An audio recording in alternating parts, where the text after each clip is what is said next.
this episode, I'm once again joined by Lorin Roche PhD, meditation teacher and author of the Radiance Sutras. Lorin describes meditation as an affair with life force itself, explores the role of sleep and rest, and explains the discipline of following the cosmic impulse in one's practice. In the context of his meditative view, and drawing from his experience of 40 years of marriage, Lorin reflects on intimate relationship, including his own journey in understanding intimacy, meditation keys to a thriving relationship, and how to use meditation to keep love alive.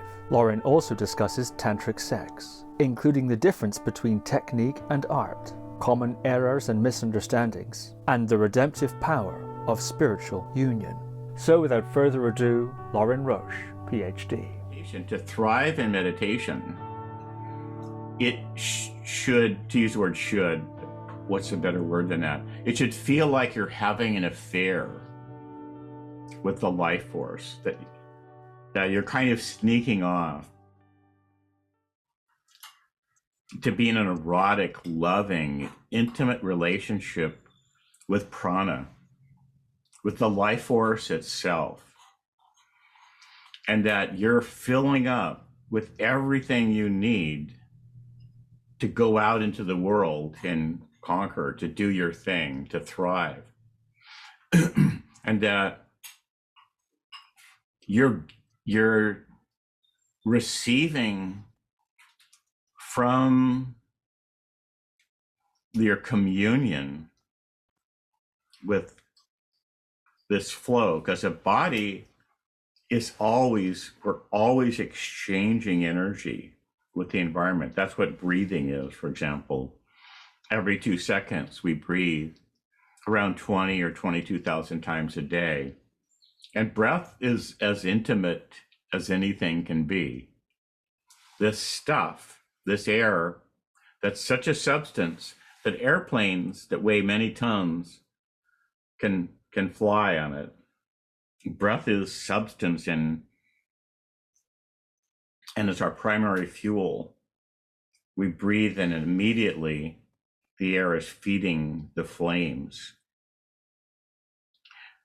That in meditation we can approach this intimate exchange, that is the ongoing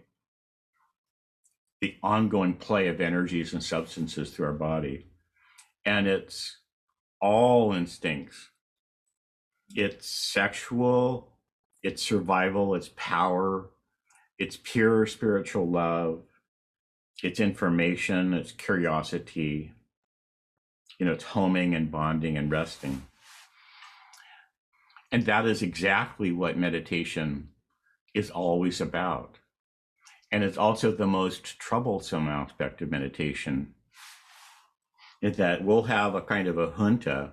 There's always a junta. There's always a group of our subpersonalities that go, yeah, I've got it going on. We're the in group, and all those other people, those are the out group, whatever parts of yourself are cast out. And the parts that we've excluded or haven't learned how to use yet, they're there kind of like a dog outside the door, and be scratching to get in and appearing in your dreams. And it's always a lot of trouble to include a banned aspect of ourself, even if it is the exact instinctive energy that we need to survive and adapt to our next stage of life. And it's why meditation can be such a great way to let these dynamics work out. And if you want to stay in a long-term loving relationship, you have to go in and meet all the parts of yourself and just keep on including more, so that the you that you bring to your relationship keeps on getting richer.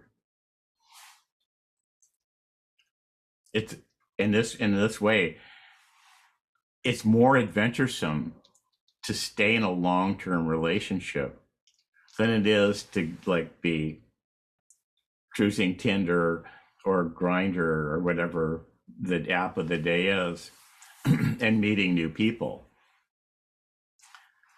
Because if you keep on opening all of your senses, to perceive one person is actually psychedelic and intense.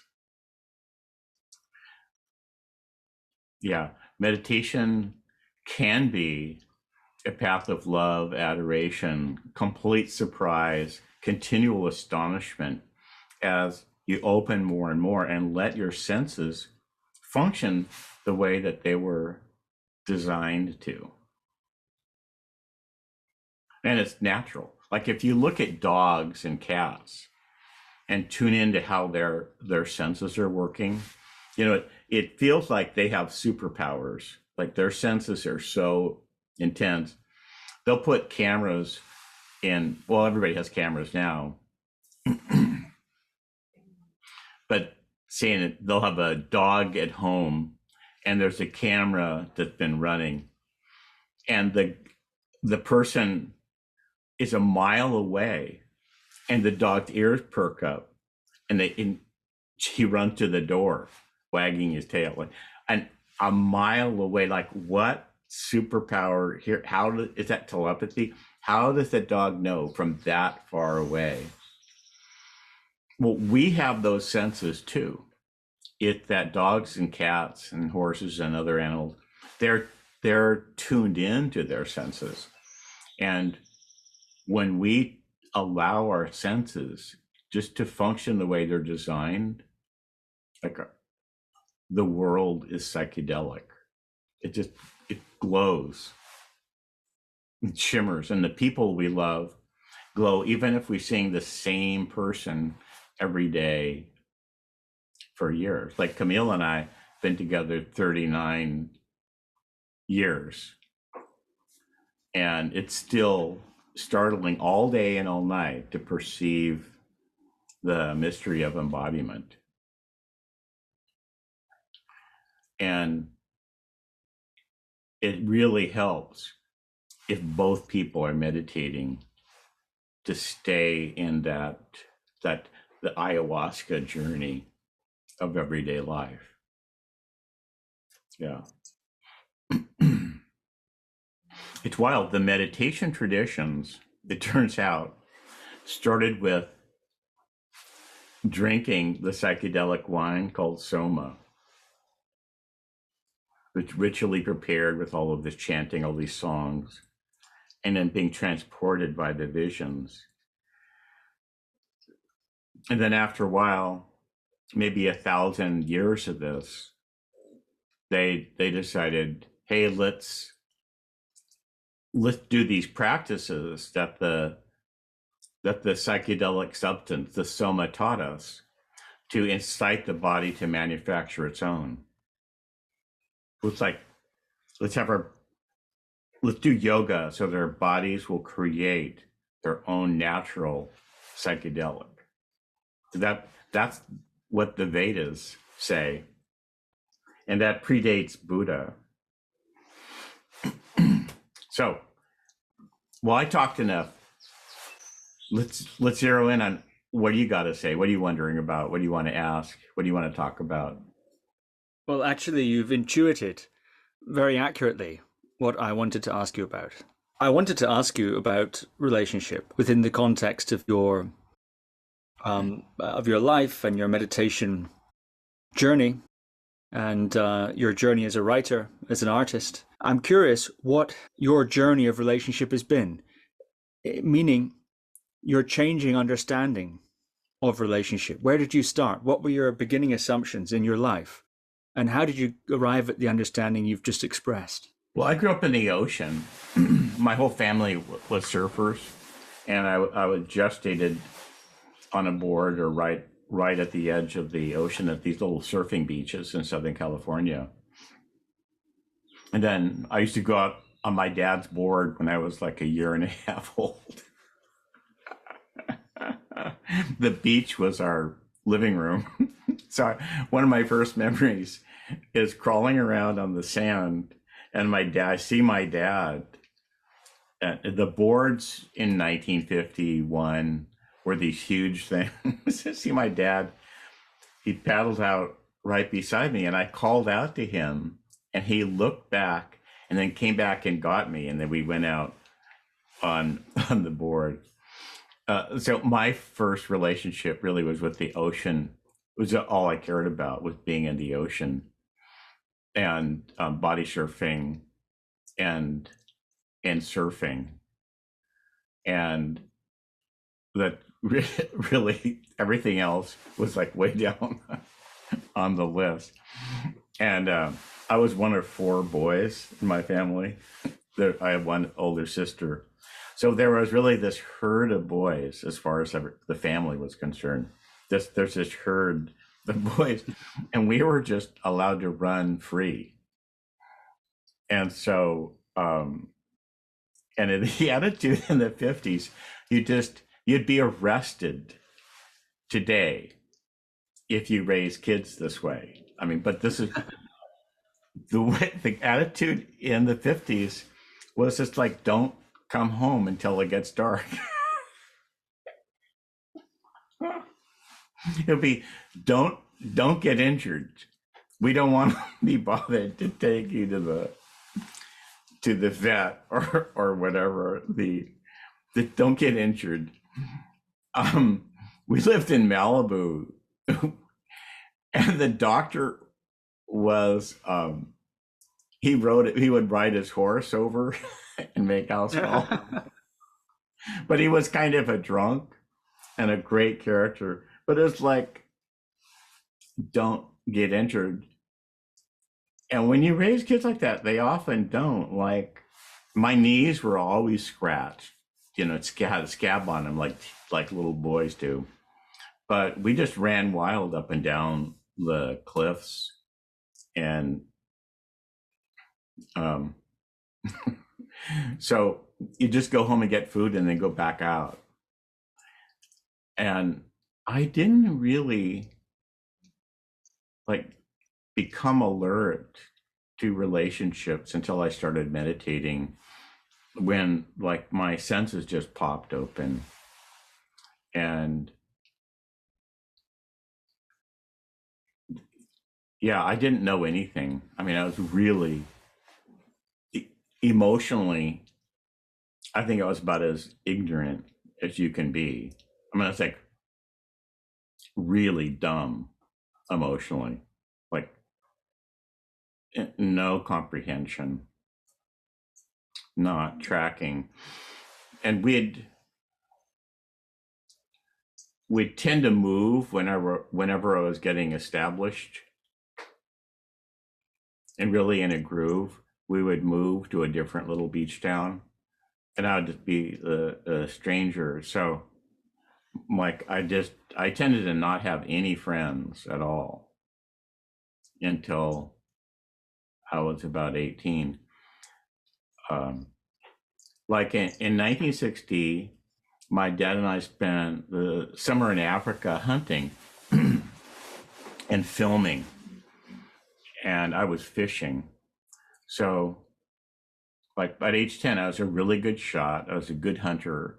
I was sneaky like a ninja. And I could just sneak around all over Kenya and Uganda and Tanzania. And I fed the whole crew of 14 people. I'd get up in the morning. I made my own fishing poles and gear.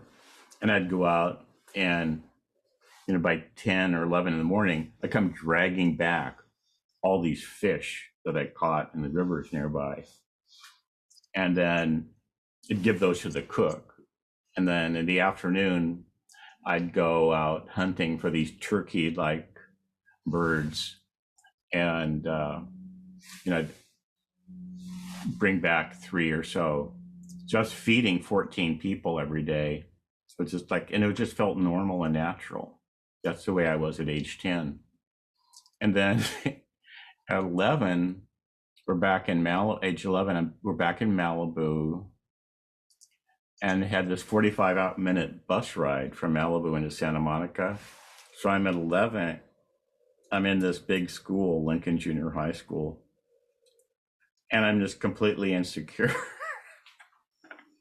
Like I was like strong and muscular from just a lifetime in the ocean and just being athletic. And the cool kids were kind of skinny, like long. So I envied the cool kids because there was just these guys in the class, and then my hair was curly, and these people had straight hair, and it's like I was mad at my curly hair. I mean, kids are like that. I wanted to have straight hair, and I just had no one to talk to until I started meditating when I was about 18. I was just very like in the natural world, and I knew nothing of the human world. And when I started meditating, because it was so incredibly lucky to be introduced to the world described by the Vijñāna Bhairava Tantra. Like that was the first thing that I ever beheld, that I ever read on meditation. That gorgeous, generous invitation into the deliciousness of life. I just bonded with that approach. And like from a lifetime of surfing, things like going out at dawn into the ocean, that being in vastness is natural, terrifying and ecstatic. So I was comfortable with that. I knew that that's how you do it. So I was just incredibly lucky. And I had incredible, great tutoring as a teenager.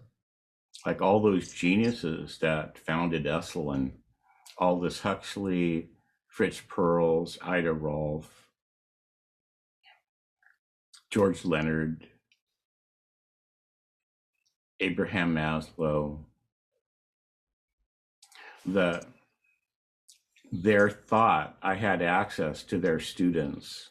Usually I was working with their students. and so I got to build my practice from there. And then I had a series of incredible girlfriends, just like wise women at 19. And we got to explore the mysteries of Tantric sex together. That was incredible. So that's when I began to like get a hint about human relationship. What a path. But yeah, I'm like, always feel like I'm coming from behind. It's a marvel to me that the human community, I don't ever take it for granted that there's love in human hearts. I'm permanently like in awe and gratitude for every bit of tenderness and love that comes my way or that I feel in my heart. Yeah. Yeah, so I'm coming from a place of great loneliness as a child, where I didn't even know that I was lonely and alone. Because when you're always that way, you just thought that just, I didn't even think about it. Like that's just what life is. I was bonded with nature and with the ocean and the sun particularly.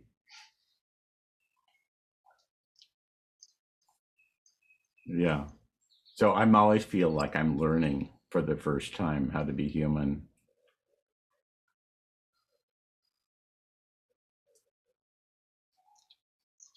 Yeah, I don't really consider myself an expert at anything.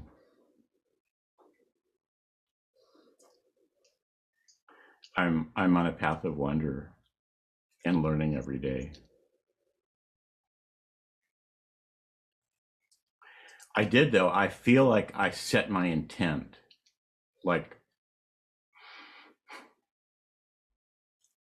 I remember I've been teaching meditation for maybe 4 years. I was like 22. And I looked around and I realized that like the workshop leaders and the teachers were lonely, that they're kind of on a throne in their own mind, and they elevate themselves above everyone else, and they're lonely. And because of the dynamics, if you put yourself above everyone, you're setting up the dynamics so that you fall. And because I was so young, like really from the time I was 18 when I started meditating, like for the next 20 years, pretty much everyone was older than me. All my teachers were older than me. Often my girlfriends were older than me.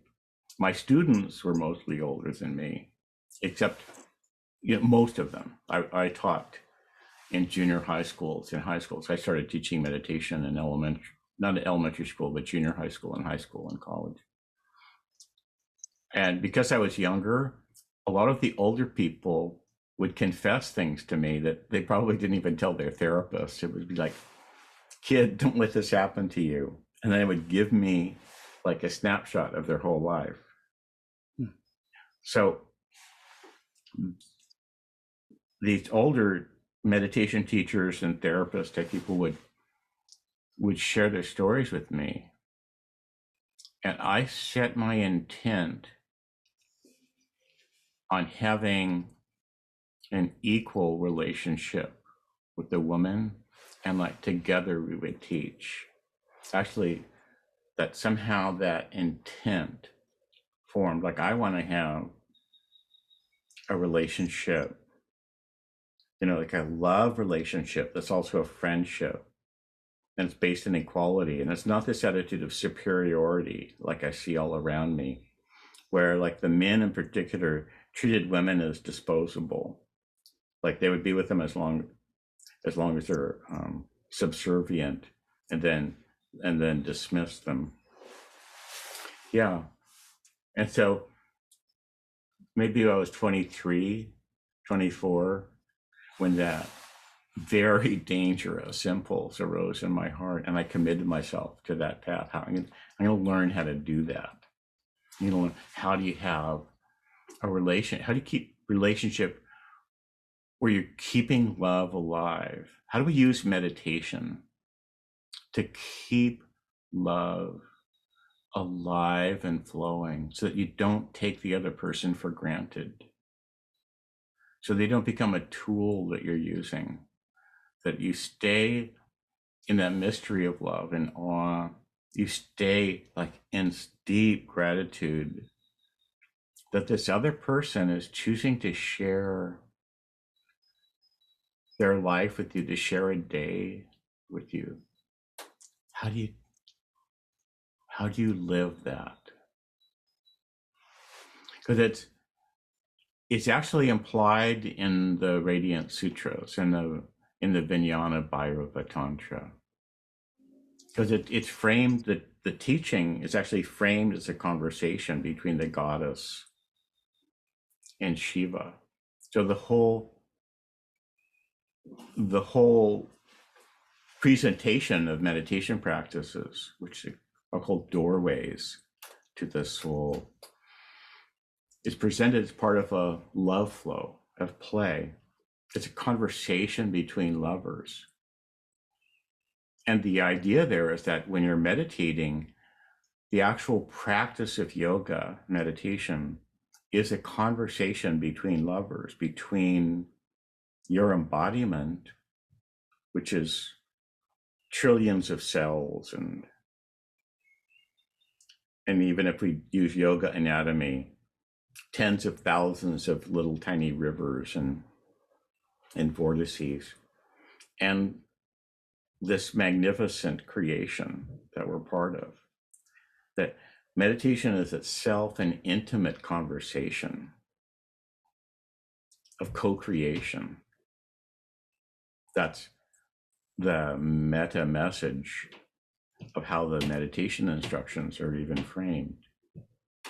So I hadn't really thought of that before. I hadn't ever put it together in that way, but it's implied in the Bhairava Tantra itself. So it's hair-raising adventure too, because it is like skydiving or skiing at high speed at the same time making a pot of tea and sharing it. Here, would you like a cup of tea? It's doing many things simultaneously. And I find that in the course of a day, I make up little teeny microscopic meditations continuously that I've never heard of.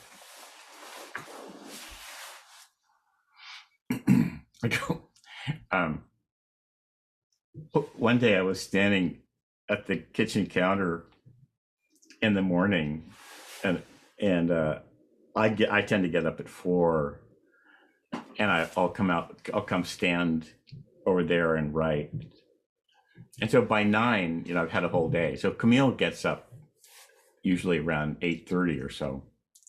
So I'm standing over there. I've been up for hours, have meditated for an hour, written for hours. And when I'm writing, you're mining your memories. So I was standing over there and I was having flashbacks of this woman I was with when I was like 26, and how she had been traumatized, and so she would take it out on me. She would, just for no reason, she would just be saying it's all wrong, blah, blah, blah, blah, and get on these long rants of an hour or two, blaming me for like the way life was on Earth in 500 BC. It was just, she'd just go on and on. And I was standing over there and I was shuddering at the kind of trauma I got by sympathy, and also that it stayed there, that I didn't just say, you know what, I'm out of here. I was apologizing to myself for putting up with that because it was abusive. And I just was having flashbacks, standing there, and Camille walked out and she goes, "Are we fighting?"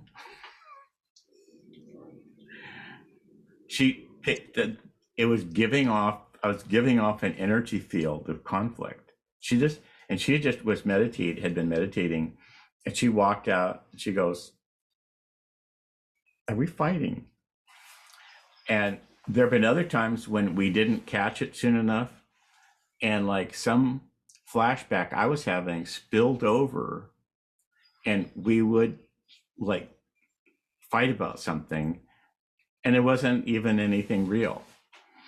So to stay in lively relationship, we have to get good at healing ourselves like instantly, which is basically like a magic power. You have to invent your own magic wand and say like, poof, you're healed. Like you have to have your own Glinda, and they're going, and now my child, you're healed. Or if you like Shiva's wand or Surya's flame, you have to go into the higher power and say, and do this all in a second.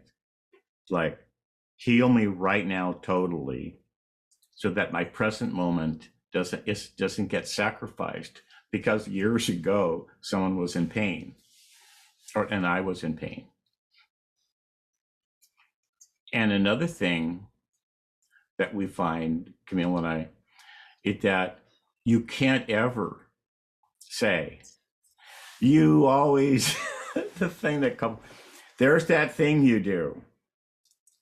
You always do this and I never that. Whatever the language is,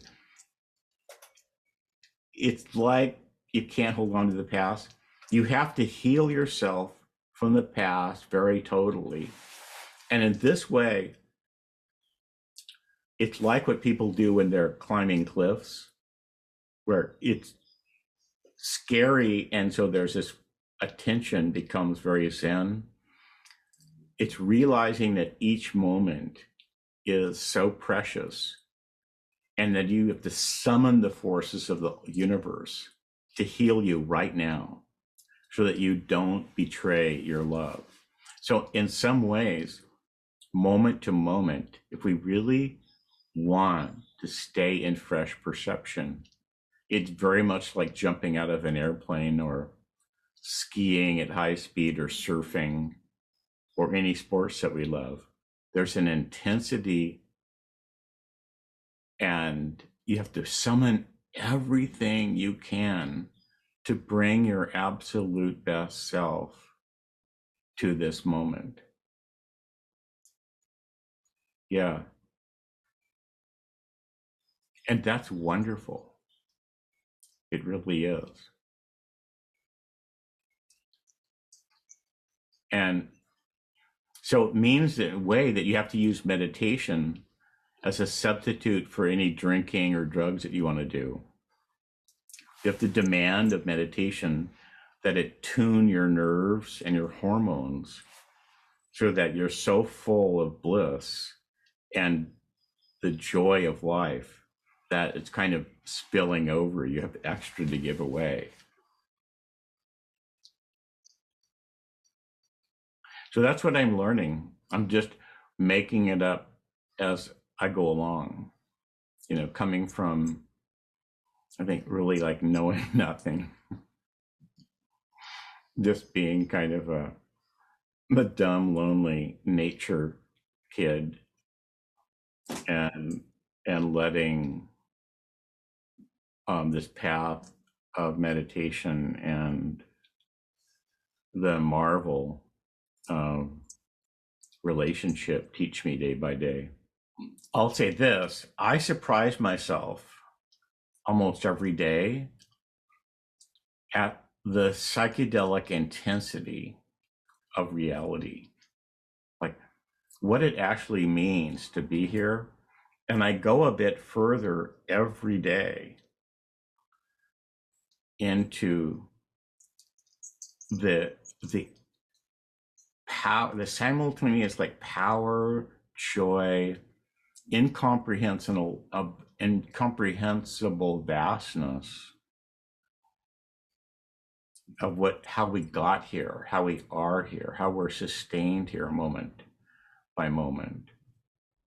I mean, just to look at it in terms of physics and biology, every breath we breathe has been basically manufactured by the interaction of the sun, which is like a million hydrogen bombs going off simultaneously, radiating across millions of miles of space, shining on the oceans, this incredible power.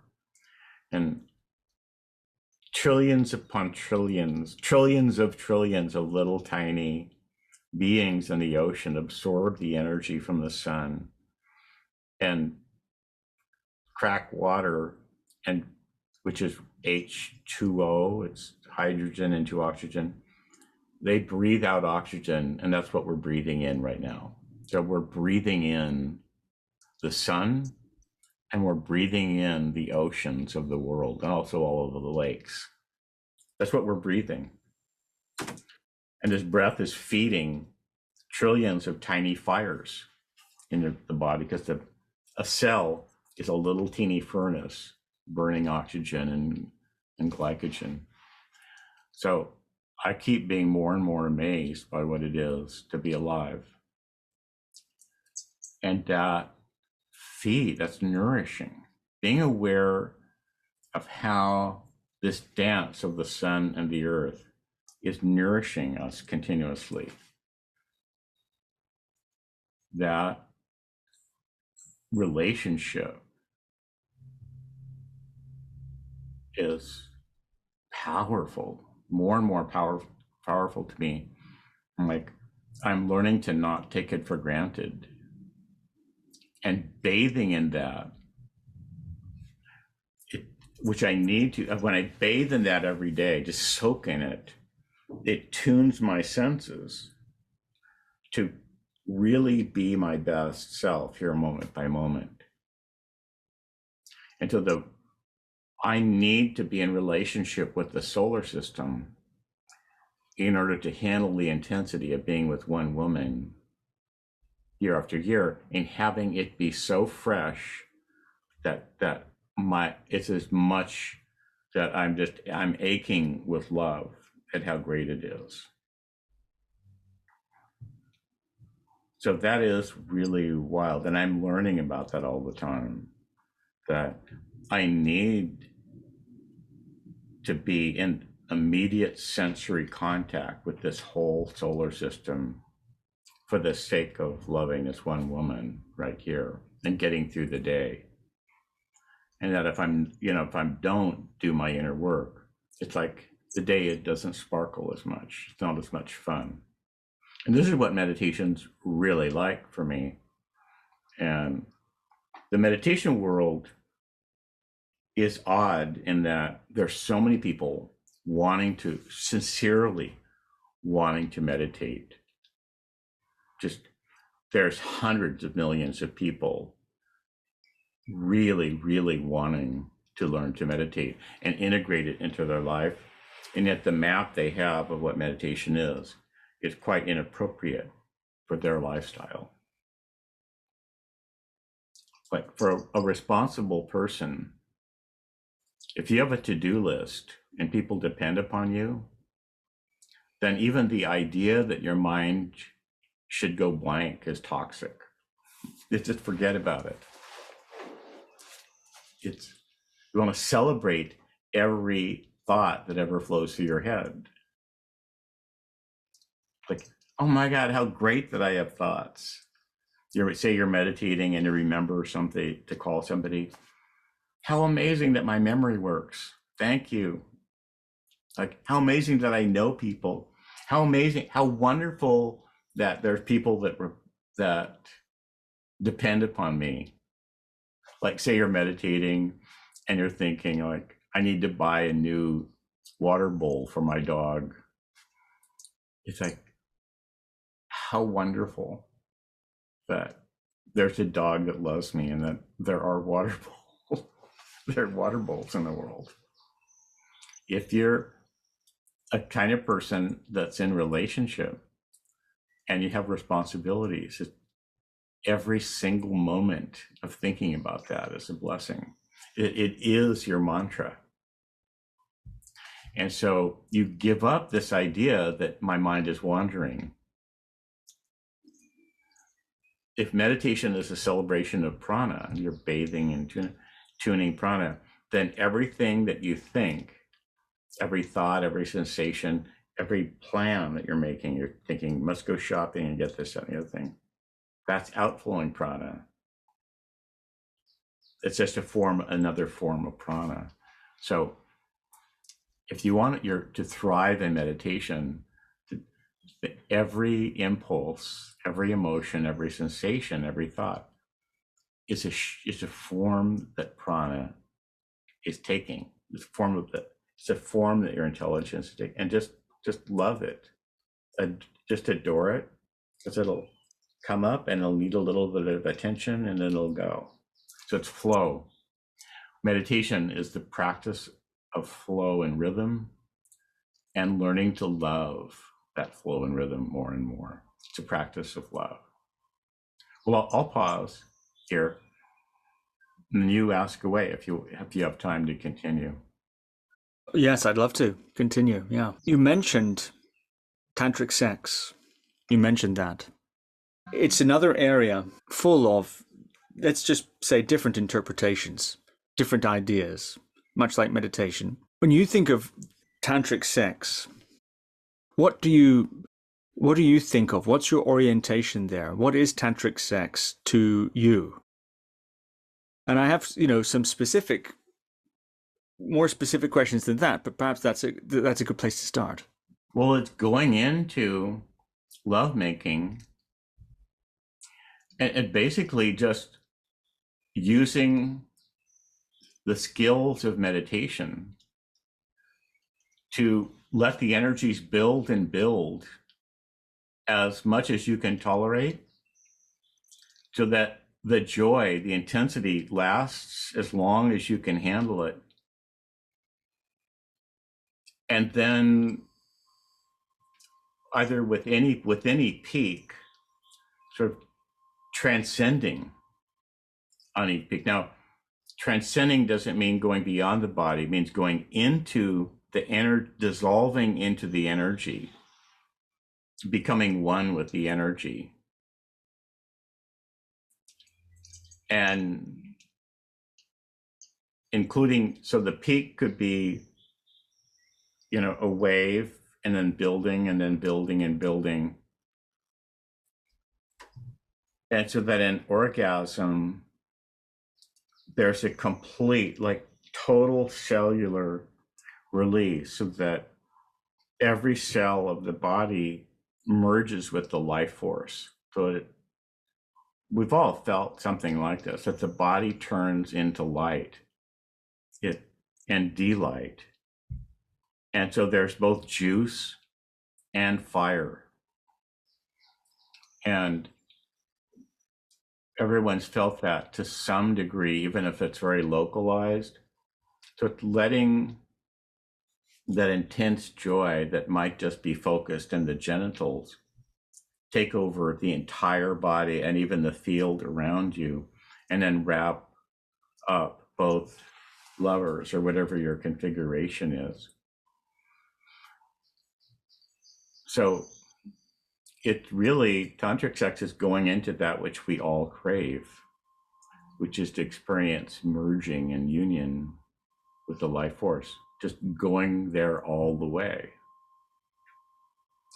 And in practice, there's a lot of mechanics that you can learn about. There's a lot to learn about touch. Like, for example, say you're like sizzling with lust. You're just like vibrating with the power of passion. In that state, even the lightest touch is electrifying. It can be so intense. And learning to tolerate the supreme urgency, the electricity, and let it build and build and build beyond what you think would even be possible, and stay in light touch. And then let that change into whatever you're going to do next, more and more stronger touch. Or if you want to stay in light touch, then being together even without moving becomes like rivers gushing, just because the life force wants to flow. And if you don't, say, move vigorously towards orgasm, there's a way to be in the subtlest motion. So although there's less physical motion, inwardly, it's like you're dissolved. Life will, the power wants to merge. And so it, so to speak, breaks through, and you feel as if you're moving really fast, even though you're still. And so there's an integration. Yoga means integration of opposites. There's power and peace at the same time. And there's amazing experiences to be had there. And then, like, at the same time, you have to take care of your body. Like back in the 70s, I had a lot of friends that thought they were practicing Tantra because they were reading these books written by people that are sort of control freaks. Just some Tantric, there's a lot of, we could just say creepy and erroneous thinking in Tantra. Tantra is composed by neurotics. There's a whole trend in what's called Tantra. I don't consider it, but by men who are afraid of love. And so they'd experienced orgasm as draining. It's actually a huge trend. So I knew a lot of guys that were influenced by this. So they thought that you have to withhold your ejaculation. And like, they're very proud of themselves. Like, there to make love and not ejaculate. And they bought into this fear that you lose vitality when you ejaculate. That's because people that don't love experience that. And then, I would say, whenever somebody would say that to me, I said, oh yeah, how many bladder infections have you gotten? And they go, like, a lot. Well, what does that have to do with anything? I said, you don't think that has something to do with it? Because there's a lot of plumbing you've got to maintain. So there's a lot of errors in the tantric thinking and tantric books, many kinds of errors. So everybody has to find their own tantra, and just be aware to this is something that has been written about and fantasized about for thousands of years, or at least 1,000. And there's quite a bit of darkness in it, and also incredible beauty. Yeah, but it just, I can't imagine being who I am now without having had years of incredible ecstatic tantric sex, just to, experiencing the divine right there in another person, in the flow of love, experiencing that redemptive. Yeah, I was so lucky. Yeah, when I was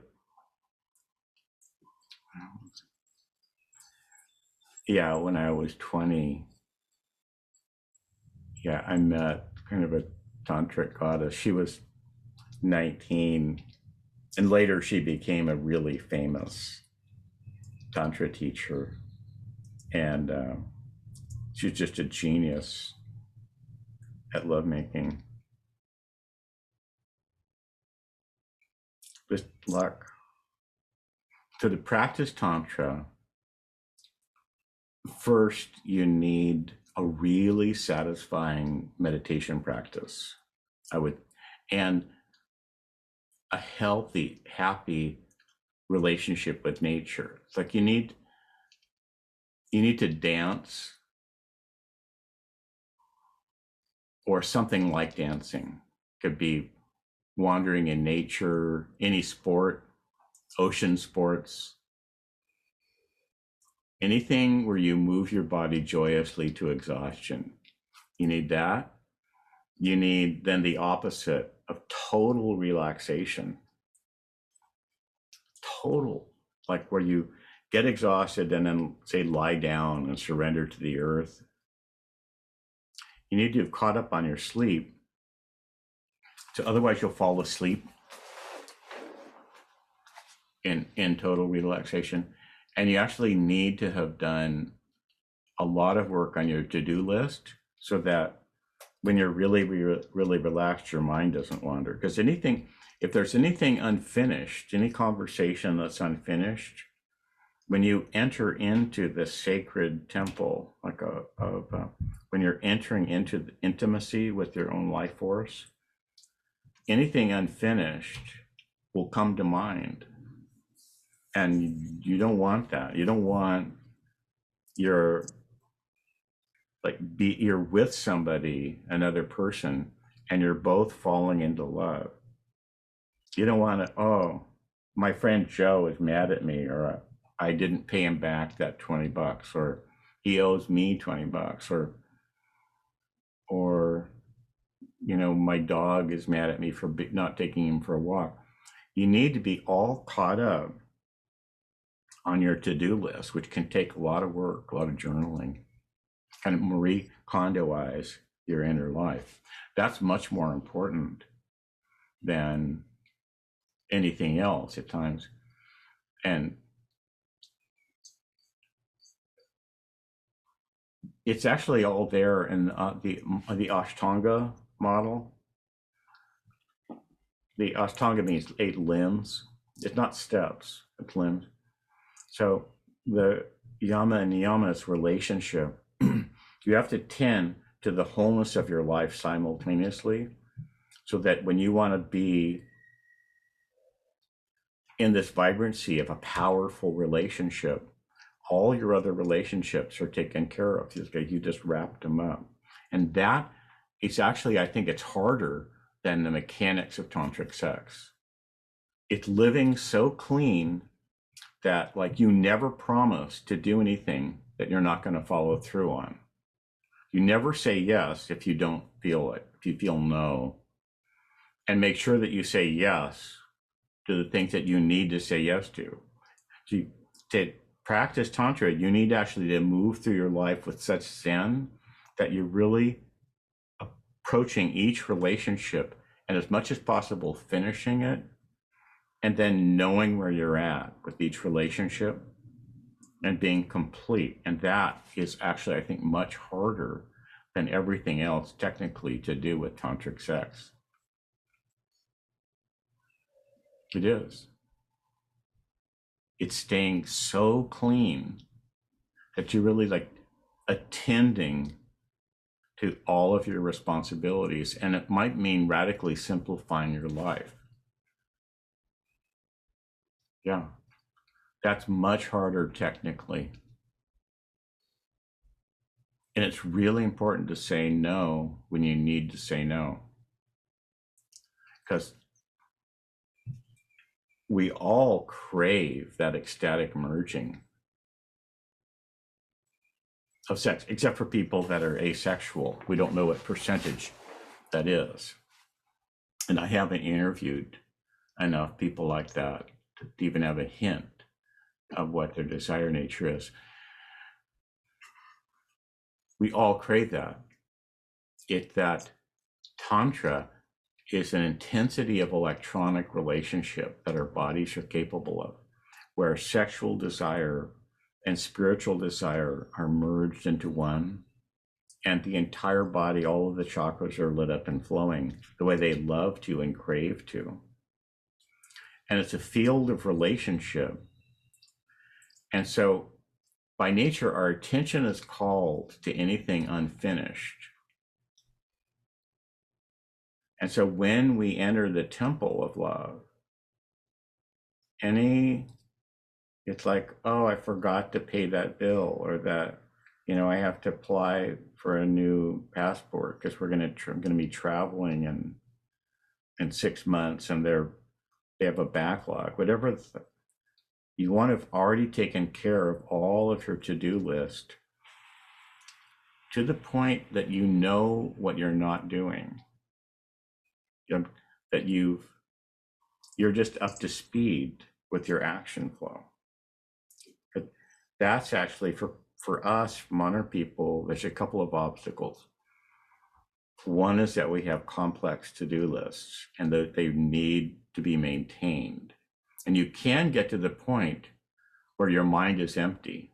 It's like if you know all of your to-do lists and then you know what you're not doing,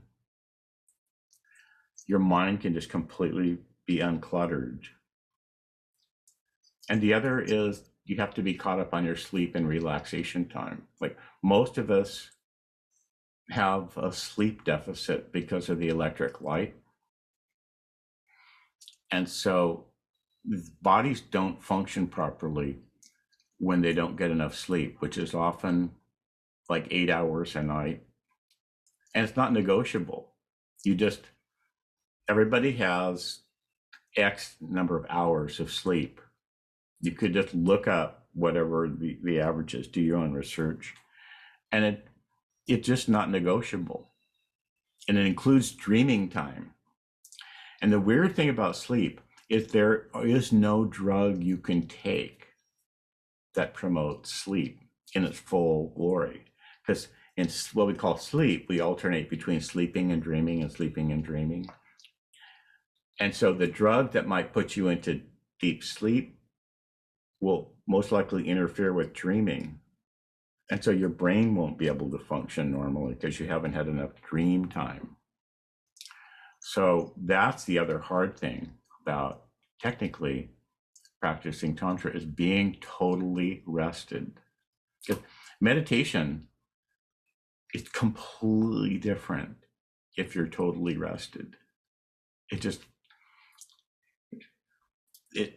What you think of as obstacles just sort of aren't there in the same way when you're completely rested. Yeah, so to-do lists, maintenance, getting rested, and then having joyous movement time in nature, whatever it is for you, skydiving, dancing, any kind of sport, skateboarding, whatever. Those are the preparation of your body for really living Tantra. And get those going, and then approach studying Tantric Sex. Yeah. It's not a separate thing. Tantric Sex is actually just following the impulse, following the deepest, this cosmic, delicious, and yet personal impulse to hook up, to jump into this adventure of letting the river of life in us flow into the river of life in another person. In the sutra, in the Bhairava Tantra, it's Shakti Sangama. It's like river, this vibrant divine power flowing like a river through you. The rivers flow into each other. The rhythm of tantric lovemaking is that you're in your own inner universe, and then you overflow and meet and match the other person's inner universe, and they overflow and carry you. They're like a drug or a mantra. The other person is a mantra that you're listening to. The other person is an ecstatic psychedelic substance that you're drinking. And back and forth. This way it's continuously surprising, like great sex is. So that you have to be awake to your own inner world. So you might like touch and merge and then fall back and be in the inner universe, and then touch and merge and back and forth, and then perhaps climax, and then you both dissolve together. And then you wind back in your skin. And then getting up after sex and then going out and being separate and doing your own thing, then starting to miss your lover, and then longing to see him or her or them, and then coming back together. There's a rhythm. You go out and then you come back. So it's like that saying, distance makes the heart grow fond. It's like you go away, and then like inside you're thinking of them. Wow, oh, I'm so happy.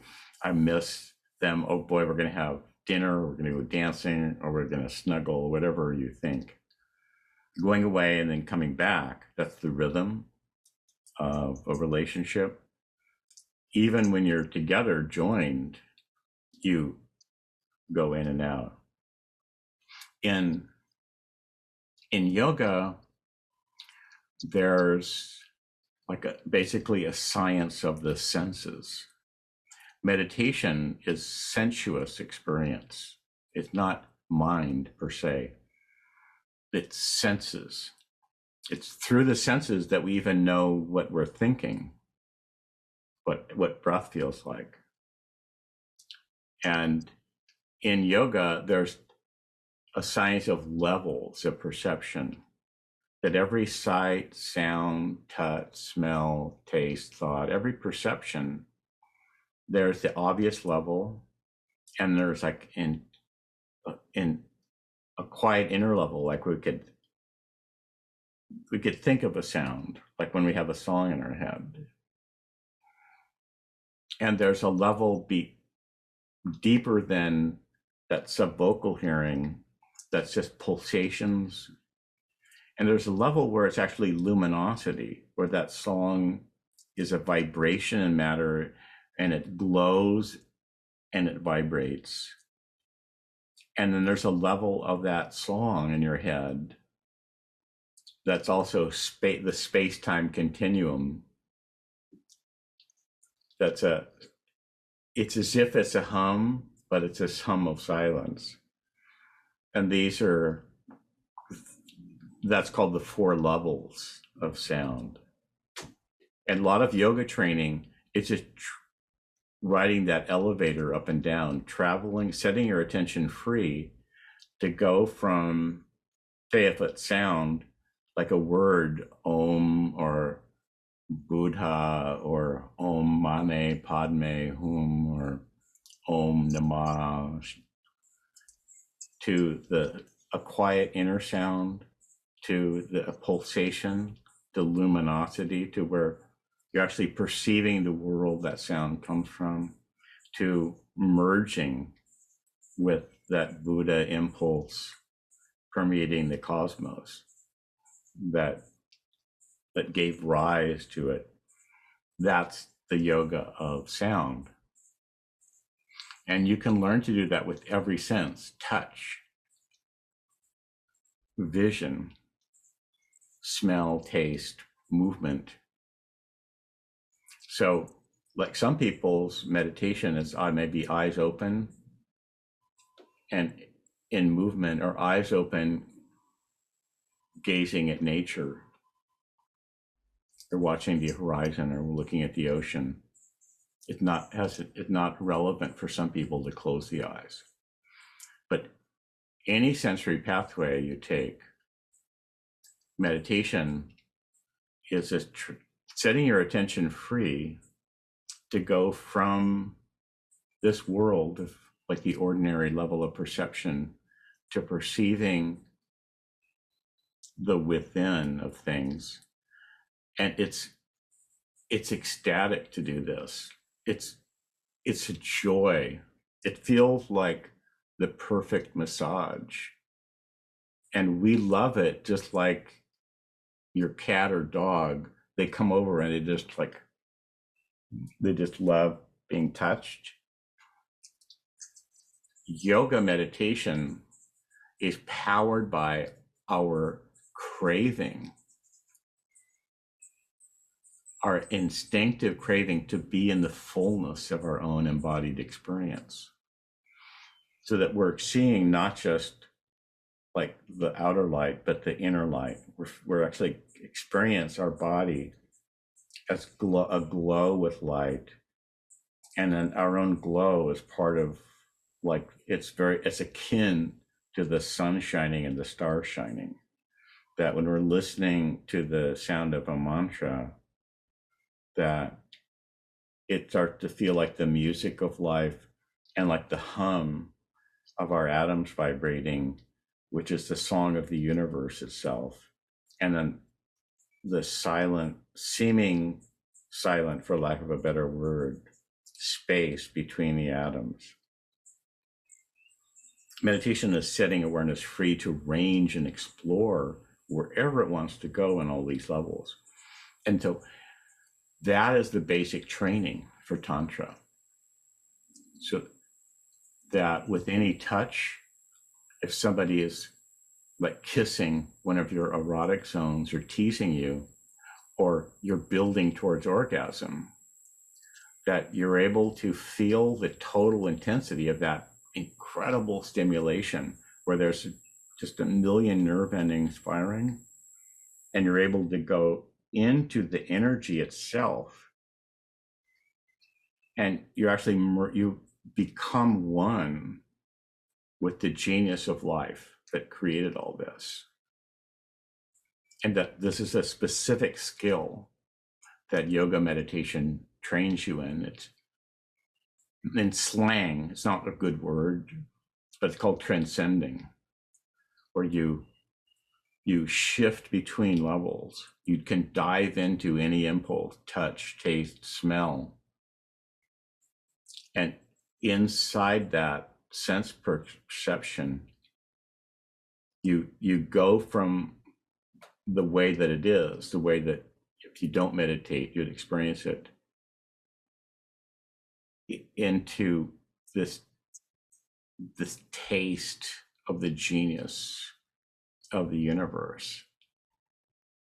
And so any touch, like a light touch or a whisper, or even the slight movement, it has what has to be called like a psychedelic intensity. Like it, and I don't know what better terms to use. None of them feel quite adequate. We could say that like the slightest touch anywhere can like blow your mind, or like people used to say like, I died. It was so great. It's like I died and was reborn in a moment. That's what it feels like. Like somebody would touch you or kiss you or hold you or step back and let you feel your own body out of respect. And it's as if you die and are reborn. And then you're brand new. It's like a new lifetime.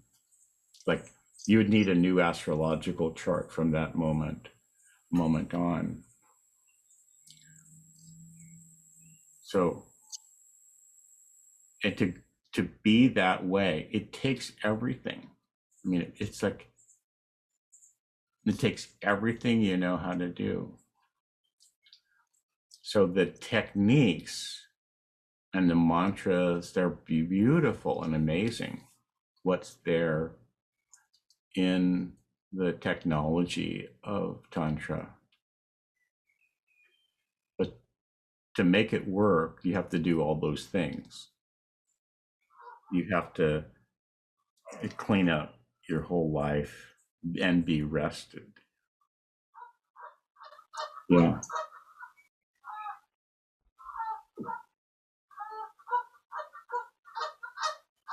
Are there ducks flying by? What's going on?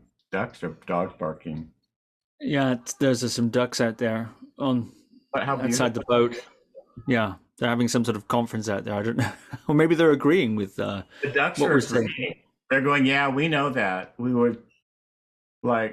know all about that. It's about time you human beings woke up to it. You know, you used a very interesting word, Loren, earlier, which was redemptive. You used the word Yeah. redemptive. What do you mean by that? I was on a meditation course. We were in Switzerland on an advanced teacher training. I'd been a teacher for a few years, and I was with my girlfriend, the one who later became a famous Tantric Sex teacher. And I was licking her clit. And she was just there in ecstasy on my bed, and I was like on my knees, like, and it was so cosmic. I was used to being around gurus, and the like the teacher that I was with, his magnetism was so powerful that from a couple 100 feet away, it was like standing in the wind. There's the light coming off of him and around him, and there was a sense of like of archangels. There was such power and joy and light. And with her, we were in that kind of ecstasy in lovemaking. It was utterly, it was the joy of surfing and music and meditation and spirituality and like everything great in creation all simultaneously. It was every sunrise, in music. And as I was there with my tongue on her clit, I realized that in order to stay here, I have to forgive the whole universe. I have to forgive the world, and I have to forgive every traumatic thing that's ever happened to me. Otherwise my mind would wander. I would go into memory, or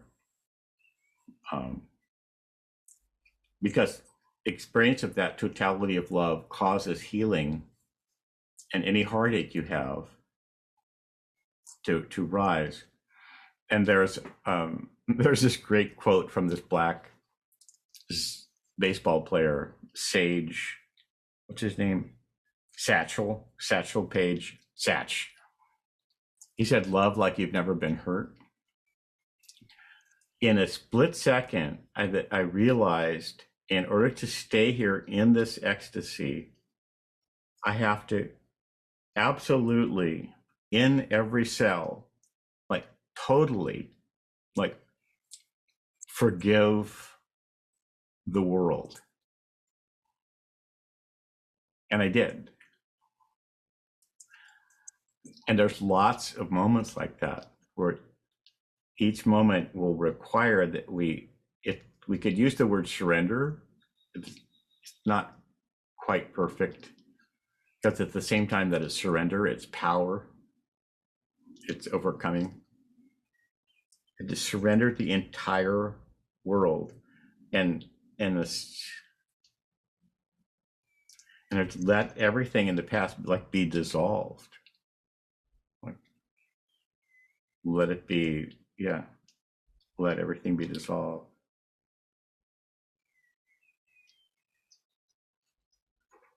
And that is actually what Camille and I practice continuously.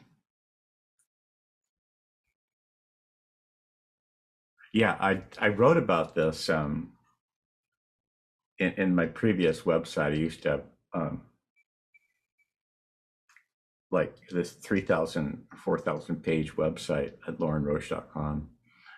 And I wrote about it a little bit, but I haven't been speaking this way as my primary like discourse, because it's so intimate, and I've been talking more about all the other sort of the outside techniques.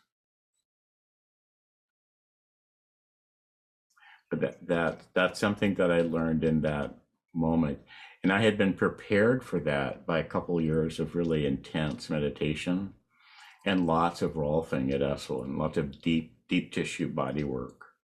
So the whole spectrum of things taught at Esalen: Rolfing, Gestalt therapy, art therapy, and dance therapy, and this incredible discipline of meditation that I learned from the Vijñāna Bhairava. And it's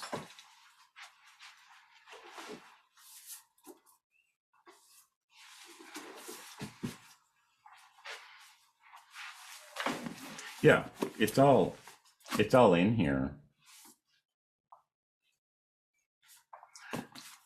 Just not as much personal details, not as many stories. But yeah, that moment with my tongue on her clit, that changed the universe. Nothing was ever the same.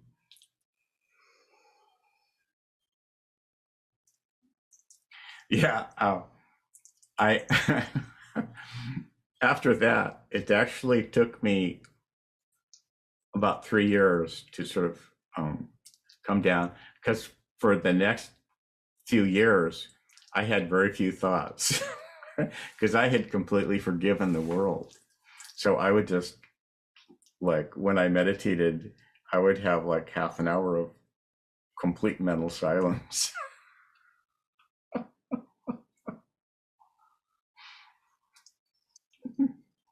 I had to like reincarnate, like invent things to care about, to get uptight about. You got me talking, Steve. Well, I'm very pleased that you're talking this way. Yeah, these are stories that there's a way I've never, haven't had occasion to tell anyone. Like, in some ways, the mechanics of it, it's in the books. Yeah. Using as little jargon as possible. And my feeling is that the possibilities are increasing for us to experience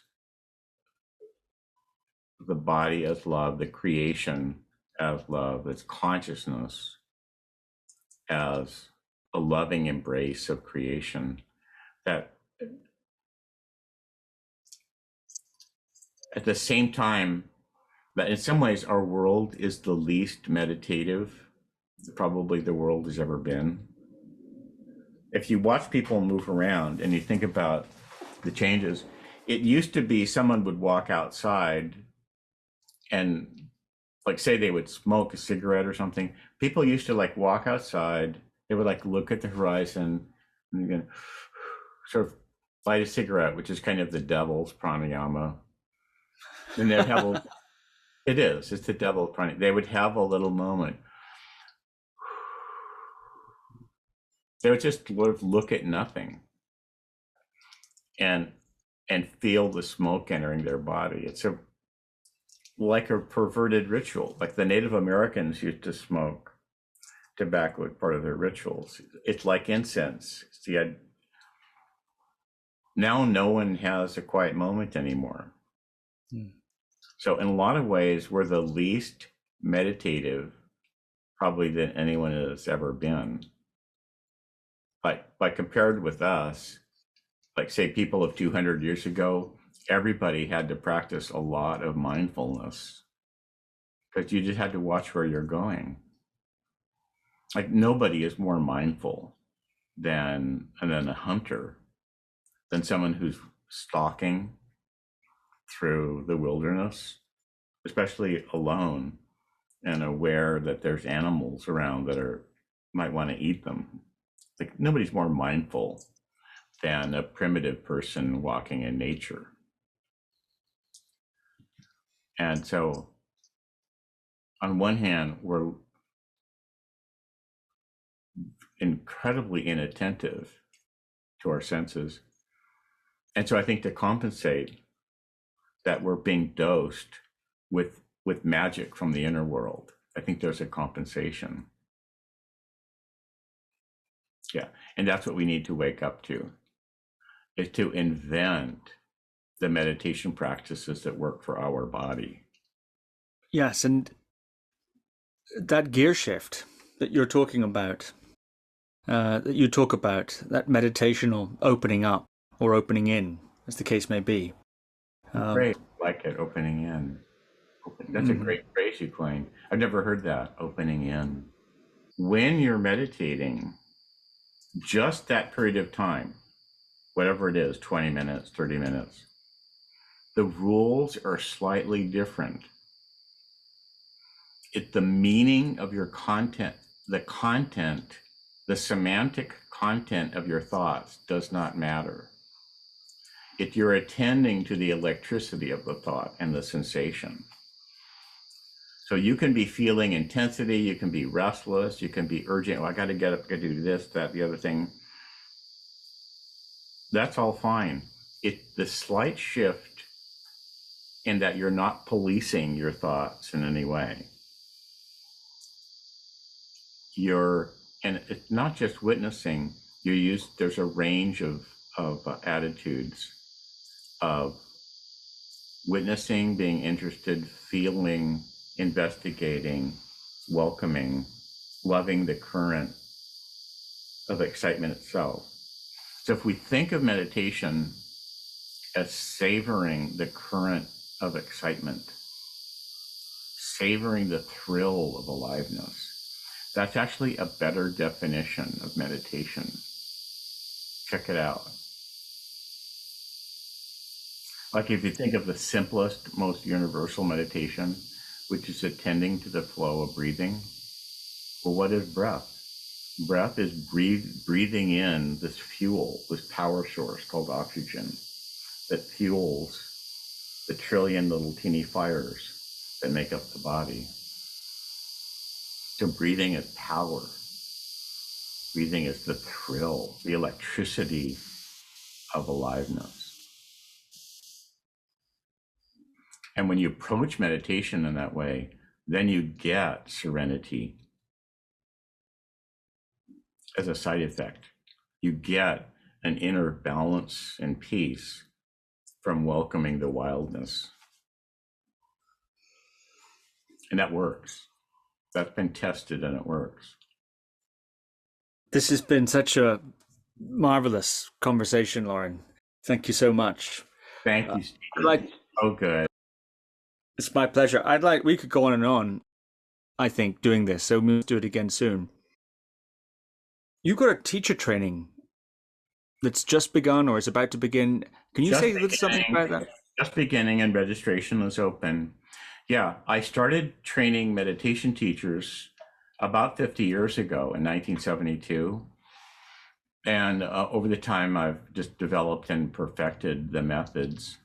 So this is a 20-week program. We stretch it out, take a break during the summer. And it's all online.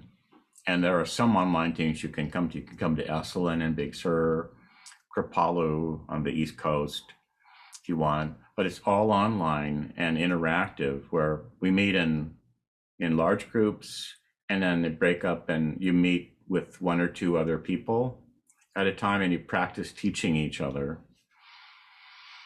And the training is actually in life skills, intimacy skills, because that's what you need to know as a meditation guide and what you need to know to construct your own meditation practice. It's how to flow with the rhythms of life, of which breathing is just one. It's about rhythm. It's about tolerating intimacy. It's about using all of your senses, balance, internal motion, inner and outer vision, inner and outer hearing, light touch, deep touch. It's about how to listen to another person and just let them tell you about their natural meditative states, how to discover your own natural meditative doorways. And the journey that each meditation is, that resembles the way that movies and novels and stories and shows are structured. There's a plot structure that life goes through. There's a call to adventure, and then obstacles we face, and an elixir that we find. So the learning to meditate is actually a series of life skills about how to be in conversation with prana, basically. So it's a beautiful training, which you can take just for your own education. It gives you a grounding in what you need to know in order to thrive in meditation year after year. Yeah, just meditationtt.com or lorinroche.com will redirect you there. Or I think radiancesutras.com also goes to the same place. Yeah, check it out. This is what you need to know to thrive in meditation. And it's amazing, once you start having like a good time in meditation, people will start asking you, hey, Ike, how do you do that? I want some of that. Can you show me? Yeah. Like in the United States, in 2017, the number was that there were 35 million people in the country meditating or trying to meditate, exploring meditation. I wonder, is it up to 50 million by now? I mean, basically everyone that I talk to, like maybe more than half, said, yeah, I wish I could meditate. And in their mind, there's all these obstacles. So there's a lot of people wanting to learn to meditate, tens of millions. And there's very few trained meditation guides. And the way that we train you is that you could ask almost anybody a series of questions, like, what do you love so much that you want to merge with it? And if you just listen, they will actually teach you what their meditation technique is. What do you do where you just fall into an effortless flow, like gambling, fishing, surfing, dancing, listening to music, whatever, smoking pot. What do you do? What are your natural doorways into peacefulness? And if you listen, the person will actually teach you the structure you need of sensible things that make up their meditation practice. Yeah, that's part of what you learn, the rhythms of life. Yeah, it's a great training. It's so fun to teach. I don't know how it is that I fell into being part of the meditation research at the University of California in 1968, and I'm still doing this, and that it's so much fun. I have no idea how I've just been doing this one thing for 54 years, but it sure is fun to share, like, here's the best of the best of the best of the best of what I've learned over the last half a century from all these genius teachers that I've been around. Thank you for mentioning that. Yeah. meditationtt.com. Also, I seem to be I'm the only Lorin Roche around when I do searches. So yeah, any of those ways you'll find me. This has been just a marvelous conversation, Loren. Marvelous. Thank you so much. You're such a good listener. What Steve has been doing with me, where he's listening so deeply that like the truth is just flowing. That's basically what a good meditation teacher is. In the way that we train people, you just listen to your own body, you listen to your own soul, you listen to another person, and then each moment of the conversation is kind of miraculous. Yeah, thank you, Guru Viking. All hail Guru Viking. It's always a pleasure, Loren. Thank you very much. Thank you. What a pleasure. Thank you for listening to another Guru Viking podcast. For more interviews like these, as well as articles, videos, and guided meditations, visit www.guruviking.com.